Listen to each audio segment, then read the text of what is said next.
પાટણ જિલ્લાના બટાટા પકવતા ખેડૂતો પર આર્થિક સંકટના વાદળો છવાયા છે। સિદ્ધપુર અને સરસ્વતી તાલુકામાં અંદાજે 1500 થી 2000 વીઘામાં થયેલા બટાટાના વાવેતર સામે પોષણક્ષમ ભાવ ન મળતા ખેડૂતો પાયમાલ થઈ રહ્યા છે।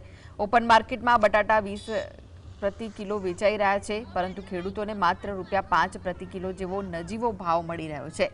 ખેડૂતોનો આક્ષેપ છે કે પંજાબથી મોંઘા બિયારણ લાવી ખાતર અને પાણી પાછળ વીઘે 10 થી 15 હજારનો ખર્ચ કરવા છતાં તેમને કિલોએ 15નું સીધું નુકસાન થઈ રહ્યું છે। બટાકાનું ખેતી કરવી જોઈએ, પણ ભાવ મને અત્યારે મળતા નથી।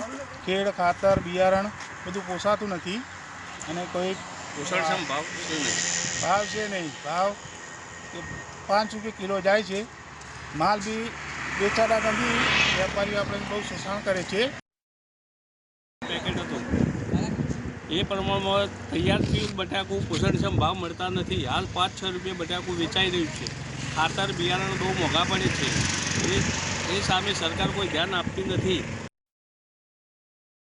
ગુજરાતમાં અત્યારે હાલ હવે રવિ સિઝન પૂરી થવા આવી છે અને હવે જ્યારે ઉનાળુ બાજરીની વાવેતર થશે ત્યારે છેલ્લે કહેવાય ને કે પાટણના જે સિદ્ધપુર તાલુકામાં કનેસરા પંથક છે, એ મતલબ સિદ્ધપુર અને સરસ્વતી પંથકમાં જે રેતાળ જમીન છે એને કારણે અહીંયા બટાકાને સારું એવું પ્રમાણ ઉત્પન્ન થાય, પરંતુ જોઈએ એવી કહેવાય ને કે ખેડૂતો પાસે નોલેજના અભાવે એમને જે પોષણક્ષમ ભાવ નથી મળતા।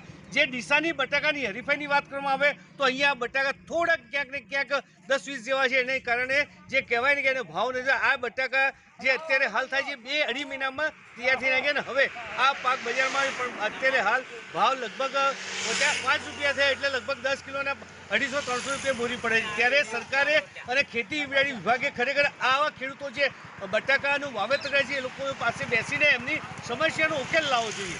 અલ્કેશ પંડ્યા, GSTV, પાટણ।